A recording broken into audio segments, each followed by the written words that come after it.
নমস্কার বন্ধুরা, কেমন আছেন সবাই? আমার নতুন একটি ব্লগে আপনাদের সবাইকে স্বাগত জানাই। তো কালকে রাত্রেবেলায় চলে গিয়েছিলাম একটা বিয়েবাড়িতে। গ্রাম্য বিয়েবাড়ি বলতে পারেন, একদম ক্যানিংয়ের কাছাকাছি। আমাদের পরিচিত, মেনলি আমাদের শ্বশুরমশাইয়ের পরিচিত একজনের মেয়ের বিয়েতে। তো আমরা যাওয়ার কিছুক্ষণের মধ্যেই বরও চলে এসেছিলো, মানে আমরাও ঢুকেছি, বরের গাড়িও ঢুকে গিয়েছে সঙ্গে সঙ্গে। তো বর চলে এসছে, সবাই দেখতেই পাচ্ছেন। তো বর গিয়ে বসার পরে আমরা একটু বরেরও ভিডিও করে নিলাম। এবারে হচ্ছে আমাদের বউ দেখার পালা। তো বরের ভিডিও করার পরে আমরা চলে গিয়েছিলাম সোজা কোণে, পাত্রীর কাছে, বিয়ের কোণে। তো তারও একটু ভিডিও করে নিলাম।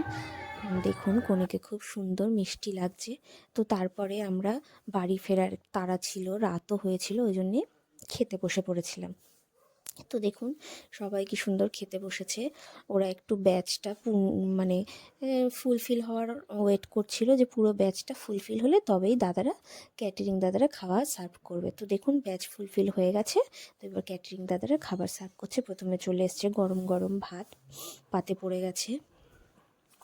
আমার পাশে আমার মেয়ে বসেছিল। তো ভাতের পরে চলে এসেছিল মাছের মাথা দিয়ে ডাল। প্রত্যেকটা রান্নাই খুবই সুন্দর হয়েছিল আর খেতেও খুব ভালো হয়েছিল। খুব রিচও হয়নি, আবার কি বলবো, মোটামুটি খুব তেল মশলাদার খাবার না, কিন্তু খুবই স্বাদ হয়েছিল খাবারগুলো। তো ডাল দেওয়ার পরেই চলে আসলো আলুর চিপস। তো আমি তো মেয়েকে একটু মেখে দিচ্ছিলাম, মেয়ে বললো আমাকে একটু মেখে দাও। তো ডাল দিয়ে আর চিপস দিয়ে খাওয়ার পরেই চলে এসেছিলো পটল আলু চিংড়ি মাছ। প্রত্যেকটা রান্নার স্বাদই খুব সুন্দর হয়েছিল। তো এই দেখুন এবারে চলে এসছে পটল আলু চিংড়ি মাছ। তারপরে পটল আলু চিংড়ি মাছ দিয়ে খাওয়া হয়ে যাওয়ার সঙ্গে সঙ্গেই চলে আসলো মাছ, কাতলা মাছ। তো আমার একটা কাতলা মাছের দাগা পড়েছিল, এদিকে দাদা হচ্ছে কাতলা মাছের পেটি চেয়ে নিয়েছিল। আর আমার মেয়ে তো কিছুই খায় না, ওর বাবার থেকে একটু মাছ বলল দাও আমাকে, তোর বাবা একটু মাছ দিয়েছিল। তারপরে মাছ দিয়ে খাওয়ার পরেই চলে আসলো স্যালাড। আমার গাজরটা অত ভালো লাগে না, সেই জন্য আমি একটু শসা আর পেঁয়াজ চেয়ে নিয়েছিলাম। আর মেয়ের পাতে একটা গাজর পড়ে গিয়েছিল, একটু টেস্ট করে দেখলো, তো খেতে পারিনি, ভালো লাগেনি ওর কাঁচা গাজর। তারপরে স্যালাড দেওয়ার পরে আমরা কিছুক্ষণ ওয়েট করতে না করতেই চলে আসলো চিকেন কষা। তো চিকেন কষাটা তো ভালোই হয়েছিল। আমি একটু লেগ পিস চেয়েছিলাম, কিন্তু দাদা বললো যে লেগ পিস নেই। তো আমি বললাম একটু হাড়ের দেখে আমাকে মাংসটা দিন। তো হাড় দেখে 2 পিস মাংস আমাকে দিয়েছিল।